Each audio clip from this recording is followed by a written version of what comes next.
I went to a HBCU, Delaware State University. Melanin in my skin.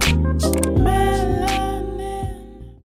Hey y'all, welcome back to Glowing Naturally. My name is Cecily, or you can call me Cess. If you are new here, welcome. If you're coming back, welcome back. Thank you so much for deciding to journey with me in yet another video. So guess what, y'all? You have reached the social work Saturdays portion of my YouTube. This is where I do all things, talk about all things social work. Any questions you may have, leave them below. And if you have not watched the last one, go back and watch that one first before you watch this one, because I will be breaking down the steps by video. So yes, go ahead and go back to that video if you have not done so yet. And in this video, we're going to be talking about the requirements for your bachelor's in social work degree, and we're going to go through like the course descriptions and what it all entails. And I'll try to like put up pictures of what the courses look like and so on and so forth. Okay, this is how you start your journey to getting that LCSW.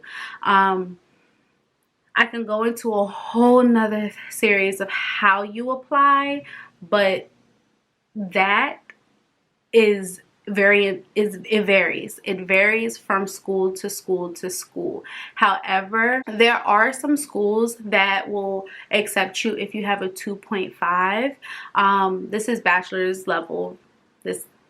Let me tell you, if you are transferring, there are schools that will accept you if you have a 2.5. I believe from high school, if you have a 2.0, you can get in as well. So your minimum, if you are in high school, let's hope that you have a 2.0 or higher, because you will be able to get into undergrad.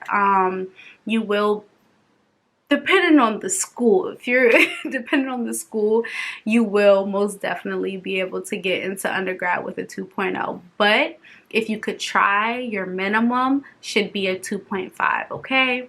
Try at the minimum of having a 2.5. I understand life happens. I think I had that when I graduated high school. I believe school is not my strong suit, but that's another video. I talked about that in other videos. But y'all, try the minimum, okay? The minimum 2.5. I went to a HBCU, Delaware State University. But yes, I got accepted there with my GPA, and I believe it was either between 2.0 and 2.5. It was not above a 2.5, because let's just be real, it wasn't. So yes, y'all, that's what we're going to start with. That's the GPA requirement. When you the first step to becoming a social worker is getting your bachelor's in social work. So you can do 2 years at a community college, which is cheaper. It's definitely the cheaper option. I went to a community college for the first year and a half, and then I transferred my credits to Delaware State University. So you are able to go to a 2-year to do your prerequisites, which is like math, psychology, like writing, English, all of that stuff, like just the basic prerequisites, because you need these before you can get to your foundation courses, which is where you're in your concentration, what it is that you're in school for. So you can just go the 4-year route and just go straight to a 4-year institution where you can get your bachelor's in social work, okay? So when you get to your foundation courses, this is when you start getting into the main social work classes, and where you start learning about ethics, diversity, research, all of these things that go into being a social worker. This is the beginning. This is where you start. So you do have the foundation courses such as social welfare and policies and programs. You have human behavior and the social environment. You have work practice classes. You have research, and then you have your field. practicum. So each of these are in the last 2 years, and there's Okay, so I'm looking down because I don't know it by heart. So yeah, so social work practice is a part 1 and part 2 class. So you will take social work 1 in the fall, and then you'll take social work practice 2 in the spring. Okay, so what you want, be mindful, you guys. Take it from me. Be mindful that if you fail social work 1, you will not be able to take social work practice 2, or if there's a 2-part course, you will not be able to go ahead and take that part 2 if you did not pass the part 1. And in undergrad, I think you have to have 3.0. You definitely have to have a 3.0 average in your course, like your core classes.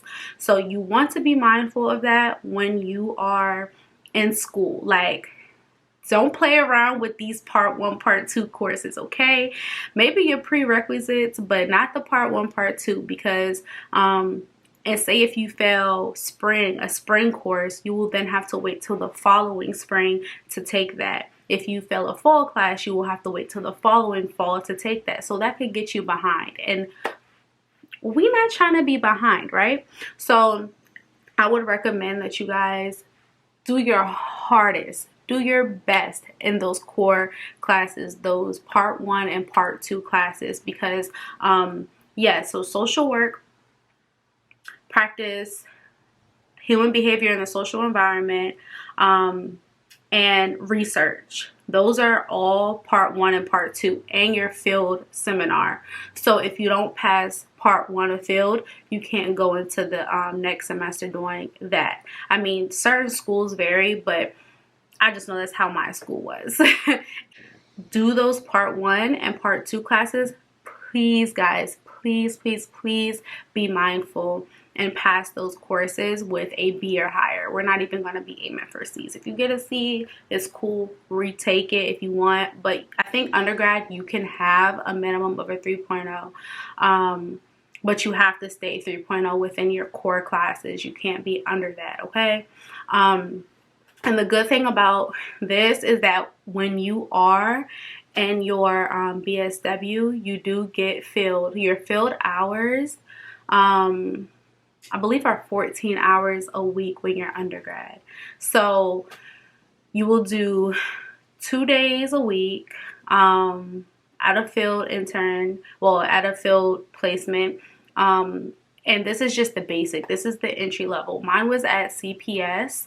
I can go more into that. I know somebody had asked a question as it relates to how to get into CPS as well. It was in Department of Human Services, but they have their sectors, and it was quite interesting. Like, I actually do want to do a whole video on that experience, because that was quite an experience. So I will make a separate video for that. All right, so to break it down, you do need that 2 year of prerequisites. This is right before you get to your foundation courses, okay? So you need those prerequisites before you can start your core classes. And then once you reach that 2 year mark, that's usually where you start your foundation courses.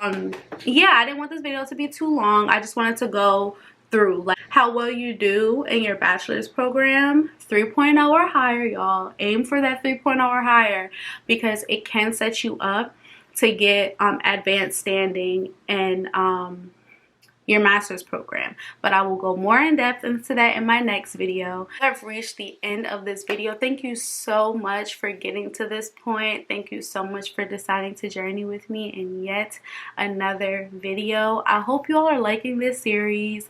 Write down, just definitely in the comments below, leave me any specific questions that you may have for me, so I can answer them in videos to come, because I'm going to be answering them all. Every Saturday, I'm going to give you guys a new social work video. And to continue my social work series, all my social work video content will be on Saturdays. So if you're not into everything else that I do on my channel, but only social work, still subscribe. Every Saturday, come here, 12 o'clock. I will be posting a video. And yes, and stay tuned and go follow me on Instagram because I will post any updates, anything that I may have on my stories. I'm a story person. I don't post too many main posts, but go ahead, follow me. I love y'all. Thank you so much again. Thank you so much for deciding to journey with me, and I will see you in my next one. I see you in my next one. I see you in my next one. I see you in my next one.